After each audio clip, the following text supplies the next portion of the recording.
গীতা পাঠের নতুন অধ্যায় আজকে সপ্তম অধ্যায়ের বিজ্ঞান যুগের 1 নম্বর শ্লোক।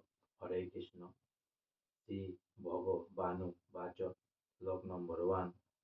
যত্তা শক্ত মনা পার্থ যোগম যুঞ্জম্ম দা ত্রয় অসংশয়ং সমগ্রং মাগ মাং যথা যজ্ঞ যজ্ঞোষি তচ্ছন্নু।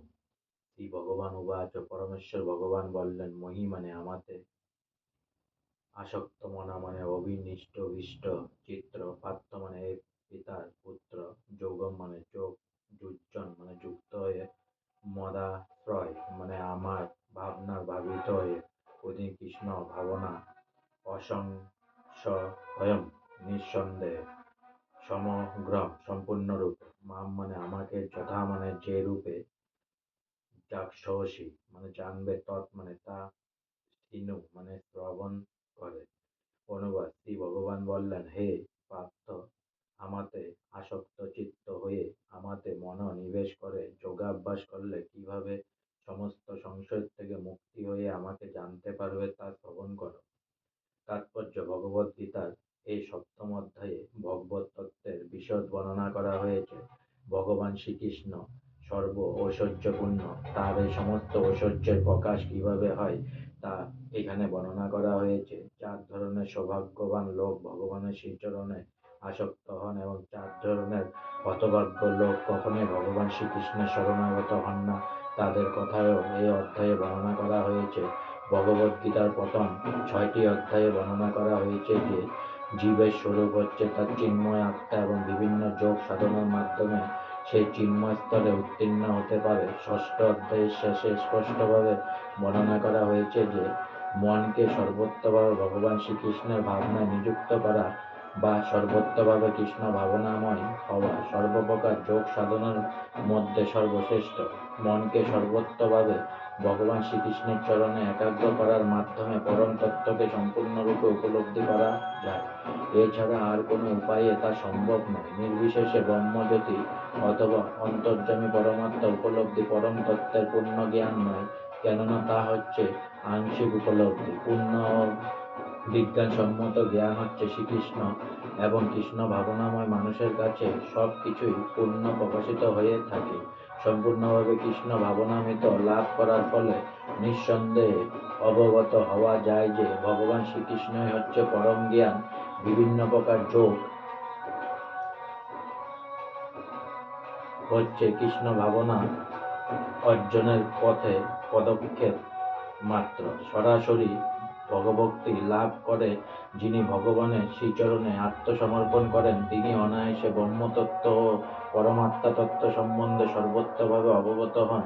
কৃষ্ণ ভাবনাময় ভক্তিযোগ অনুশীলন করার মাধ্যমে সব কিছুই পরিপূর্ণরূপে জানতে পারা যায়। তখন সর্বত্রভাবে জানা যায় ভগবান কে, জীব কি, জড়া প্রকৃতি কি এবং তাদের প্রকাশ কিভাবে হয়। তাই ভগবদ গীতার 6ষ্ঠ অধ্যায়ে শেষ শ্লোকে নির্দেশ অনুসারে ভক্তিযোগের অনুশীলন শুরু করা উচিত। নববিধা ভক্তির মাধ্যমে মনকে শ্রীকৃষ্ণের ধ্যানে মগ্ন করা যায়। তাদের মধ্যে সর্বপ্রথম ও সবচেয়ে গুরুত্বপূর্ণ হচ্ছে শ্রবণম। ভগবান তাই অর্জুনকে বলেছেন, তচ্ছন্নু অর্থাৎ আমার কাছ থেকে শ্রবণ করো। ভগবান শ্রীকৃষ্ণের চেয়ে নির্ভরযোগ্য আর কেউ নেই, আর তাই তার কাছ থেকে শ্রবণ করার মাধ্যমে এই জ্ঞান আহরণ করলে শুদ্ধ কৃষ্ণ ভাবনাময় মানুষ হয়ে ওঠার শ্রেষ্ঠ সুযোগ লাভ করা যায়। তাই এই জ্ঞান সরাসরি শ্রীকৃষ্ণের কাছ থেকে অথবা শ্রীকৃষ্ণের শুদ্ধ ভক্তের কাছ থেকে শিক্ষা লাভ করতে হয়। কেদাদি বিদ্যার অহংকারী অভক্ত ভূপরের কাছ থেকে নয়। শ্রীমদ্ ভগবতের প্রথম স্কন্ধের 2য় অধ্যায়ে পরমেশ্বর ভগবান শ্রীকৃষ্ণকে উপলব্ধি এই পদ্ধতি বর্ণনা করার পরে বলা হয়েছে, শ্রীণতাং সকথা কৃষ্ণ পূর্ণ শ্রবণ কীর্তন হৃদয়ন্তস্থ ভদ্রাণি বিদুনতি সুহৃদশতং নষ্ট প্রায়ম্বে দেশু নিত্যং ভাগবত সেবয়া। ভগবুত্তপ্তম শ্লোকে ভক্তি ভগবতী নৈষ্ঠিকী তদা রজস্যম ভাবা কামলো ভা দয়শ্চ যে।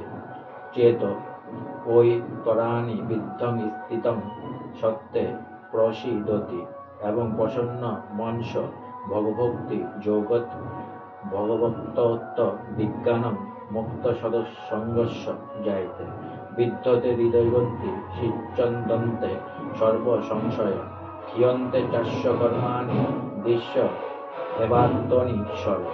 বৈদিক শাস্ত্রসমূহ থেকে ভগবান শ্রীকৃষ্ণের কথা শ্রবণ করলে অথবা ভগবত গীতার থেকে ভগবানের শ্রীমুখ নিঃসৃত বাণী শ্রবণ করলে কল্যাণ হয়।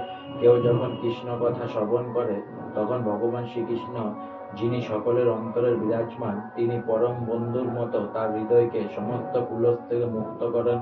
এভাবেই ভক্তের হৃদয়ে সুপ্ত পারমাত্মিক জ্ঞানের বিকাশ হয়। শ্রীমদ্ ভগবত ও ভগবতের কাছ থেকে তিনি যত কৃষ্ণ কথা শুনেন ততই তার অন্তরে ভগভক্তি সুদৃঢ় হয়। ভগভক্তি বিকশিত হওয়ার ফলে রজগুণ ও তমগুণ থেকে মুক্তি লাভ হয় এবং এভাবে কাম, ক্রোধ, লোভ, মোহ আদি অন্তর্নিহিত হয়। এই সমস্ত কুলস থেকে মুক্ত হওয়ার ফলে ভগভক্ত তখন শুদ্ধ সত্য অধিষ্ঠিত হন। তিনি তখন আন্তরিকভাবে ভগবত সেবায় সঞ্জীবিত হন এবং পরিপূর্ণরূপে ভগবত তত্ত্বের বিজ্ঞান উপলব্ধি করেন। এইভাবে ভক্তিযোগ সাধন করার ফলে জড় আসক্তি গ্রন্থি ছিন্ন হয় এবং মানুষ তখন অচিরেই অসংশয়ং সমগ্রম অর্থাৎ পরমেশ্বর ভগবান শ্রীকৃষ্ণ সম্বন্ধে অবগত হন। তাই কৃষ্ণ তত্ত্বের বিজ্ঞান বুঝতে হয় পরমেশ্বর ভগবান শ্রীকৃষ্ণের কাছ থেকে অথবা কৃষ্ণ ভাবনাময় ভক্তের কাছ থেকে। আজকে আমার গীতা পাঠের সপ্তম অধ্যায়ে বিজ্ঞান যোগের 1 নম্বর শ্লোক এখানেই সমাপ্ত হলো। অনেক অনেক সাবস্ক্রাইব করুন, অনেক অনেক লাইক করুন, অনেক অনেক ভালো থাকুন, অনেক অনেক সুস্থ থাকুন, অনেক অনেক আনন্দে থাকুন, অনেক অনেক হেল্প করুন। আর সঙ্গে বলুন হরে কৃষ্ণ কৃষ্ণ কৃষ্ণ হরে হরে, হরে রাম রাম রাম হরে হরে, রাধে রাধে, হরে কৃষ্ণ।